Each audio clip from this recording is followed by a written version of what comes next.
We're in the Museum of Westward Expansion, which is the main museum here at Jefferson National Expansion Memorial.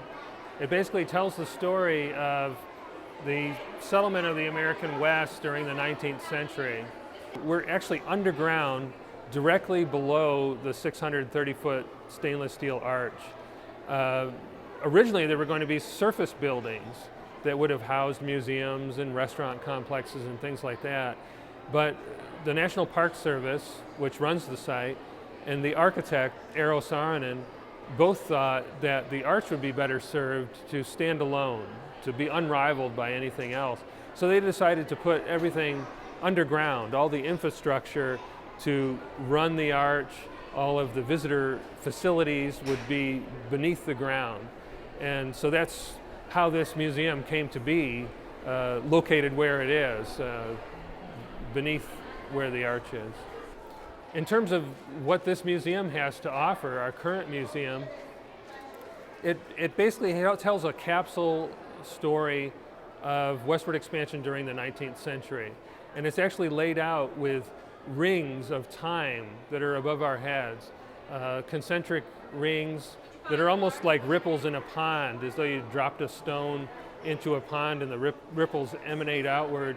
And that's the same thing that happens here, starting with our statue of Thomas Jefferson and extending through the 19th century. So the first time ring is 1800, the last one is 1900. Our current museum is not going to be here very much longer. In the next couple of years, we're going to be reconfiguring the museum so that it will probably tell a slightly different story than this one tells.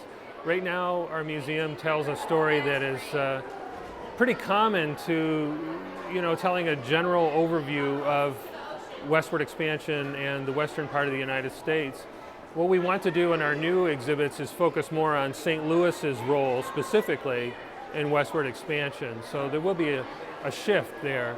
Another shift will be that when this museum was created back in 1976, it was more telling the story of kind of Anglo white males going from the eastern part of the continent to the western part, which is a way that in the era since, and the way historians have looked at the westward expansion era, it's been looked at in a different way. And we start to see that that's only telling part of the story. We want to tell the story of other cultural groups who went into the West, of Native Americans who were already living there, of Hispanic people who were already there, and especially the story of St. Louis, which already had existed for 40 years by the time the Louisiana Purchase was made, when Thomas Jefferson authorized Lewis and Clark to go into the West.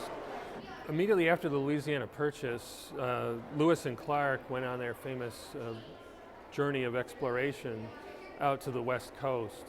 And they opened a new era in American history where there was an idea that the government would have explorers, mostly people who were in the military, go into the West and try to identify the important things that were located in that area. It was something that the 18th century mind that Thomas Jefferson felt was important.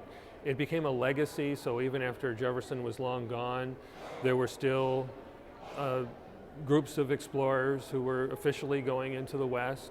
There was a whole section of the Army, the Topographical Corps, that was founded in the 1830s with the specific goal of trying to map and describe the entire geographical area of what the United States considered to be its territory. And the exploration just kept going on right up through the 1870s and 1880s. There were still explorers going out there and trying to quantify everything and qualify everything that they were seeing.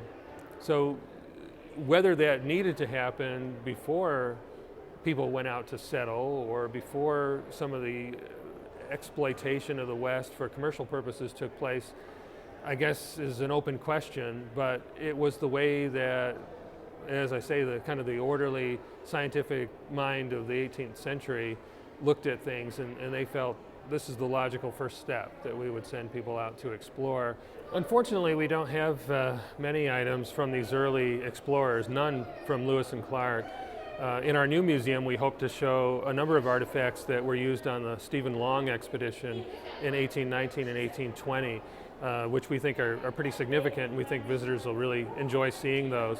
But we do have a number of scientific instruments of the type that these explorers would have taken into the West with them. Instruments like this transit that would have been used to help map the areas that they were seeing. We have other instruments that would help them to find their longitude, their place on the Earth at any one time, and help them to actually draw the maps of where they were going, what they were seeing, that type of thing. But that's mostly what we have are the scientific instruments that would have been used by the explorers.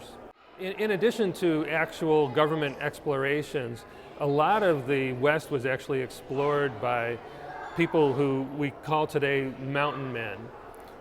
People who went into the West to trap beaver fur in particular, to try to sell and try to make money for themselves. A lot of them were actually involved in large fur trading companies. They were employees, but they stayed in the mountains. They lived out there year-round.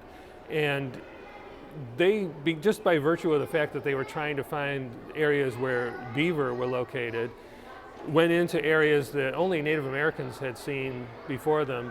It just happened that, by virtue of this commercial enterprise, that these guys found probably more than the official voyages of exploration did that were funded by the government. This part of the museum tells the story of the overland pioneers who started to go west in large numbers in the early 1840s and continued right through the end of the 1860s, up until the time when the transcontinental railroads started to be built. The idea of going west during this time was an idea of trying to acquire free land, most of it in Oregon, and then as time went on, of course, the finding of gold in California opened up a whole new chapter in the rush for people to get to the West. The idea in these early days was to get from an area like Missouri all the way to the West Coast, and they're not really interested in settling in the areas in between. So they had to find first a way to get there, and that ideal way was through South Pass in Wyoming, and then the best conveyance to get them there. And that turned out to be a wagon like the one that you can see over my shoulder.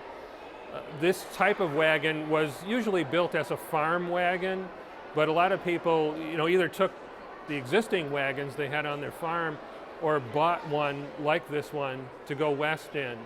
It's really a lot smaller than a lot of people expect to see. A lot of people think of the famous Conestoga wagons, which are huge, compared to this one.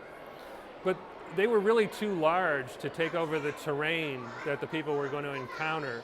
So it became kind of a system or a science going west. But you can kind of romanticize the trip because it was very dangerous. A lot of times in the Hollywood movies we see them circling the wagons and the Indians come and attack. Very rarely, if ever, did that happen. And there were very few deaths along the trail that had anything to do with the Indians. The Indians actually helped the pioneers more than hurting them. But the dangers came in, first of all, disease, which probably killed about 10% of the people who went west, mostly cholera, and also things like drownings and accidental death by gunshot, being run over by a wagon. Happened to a lot of kids who were climbing on the wagon and fell off and the wheels would roll over them. So there's a real grim side to this mass migration, but a really kind of unprecedented mass migration. We're talking about over 300,000 people during the period in question who kind of packed up everything and literally went west, as Horace Greeley had urged people to do. In our new exhibit, we hope to take the covered wagon and tell the story more from the point of view of St. Louis, because there's a lot of places in the West that tell the story of the overland pioneers. There's visitor centers and things like that on the Oregon Trail for you to learn about that. And we feel that people coming here should know how the overlanders got ready for their trip. And a lot of them came through St. Louis and purchased things, their wagons and their oxen and the food they were going to need and all their supplies. So that's what we're going to dwell on a little more. We'll still have the covered wagon on display, and then we'll also have a lot of the items that they would take with them, real artifacts that people can look at, and talk about how they would pack a wagon and how they would, actually cram all these things in for this long journey that they'd take. By the 1850s, St. Louis was the third busiest port in the United States, and its levee, which was just outside where the arch is today, had hundreds of steamboats lined up side by side at the levee that were loading and unloading cargoes and passengers and taking goods to all different parts of the country. So it's kind of an exciting part of the St. Louis story, and one of the reasons why it was so central to the settlement of the West. The object that you see behind me is a pilot's wheel. It's a real wheel, I guess you'd call it a steering wheel, that was on a riverboat. And a lot of people look at it and say, well, it's so huge, how did you steer?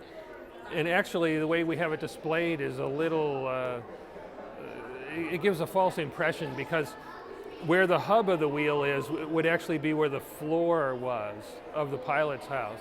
So only one half of the wheel stuck up above the level of the floor. And it was still rather large. I mean, you were still, grabbing onto the wheel pretty high up, but you wouldn't see the entire wheel. Most of it was below the deck of the pilot's house. Of course, this recalls the days when Mark Twain was a riverboat pilot.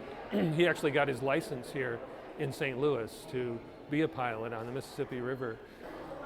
By the 1860s and 70s, the river transportation based here in St. Louis started to decline because railroads were taking up so much of the slack of moving things from place to place.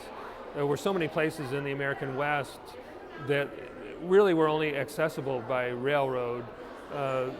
The rivers were just too wild or went in the wrong directions. So there were some areas that could be still supplied by river, but a lot was done by railroad after a certain point in time. St. Louis is still a port today, though. The difference is that it's long series of barges called tows that are taken up and down the river, rather than dealing with the river boats that they used to have, the steam-driven river boats. And instead of having the port where it was, which is in front of the arch on the levee, today the port of St. Louis stretches for 18 miles along the Mississippi River, going on either side of the city center itself. So the port is kind of everywhere but where it was at the time, and deals with a different type of boat and transport in the form of the barges than would have been dealt with back in the 19th century. The designer of the museum, Aram Martirosyan, put the museum together in the early 1970s, and he found when he created the layout that you see today with the time rings up above and telling a chronological story, he'd sort of painted himself into a corner, because how do you end it? Where does it end? And of course it doesn't end anywhere. Time keeps marching on. Westward Expansion era may have ended, but the United States history keeps going on. And that's one reason why at the back of the museum there's pictures of things like the moonwalk and the atomic bomb going off and all those kinds of things, to show that history didn't stop. The main thing, though, was what to do with the back wall. And it was his wife who actually came up with a solution to that problem, which was the thought that they could commemorate the Lewis and Clark Trail, and the idea that it's still there today. So if you want to go out and paddle or walk or drive the Lewis and Clark Trail, you can still do that. So they sent a photographer out along the trail to take images during the same seasons that the explorers really would have been there. And that's what resulted in these floor-to-ceiling murals that you see here at the very back of the museum.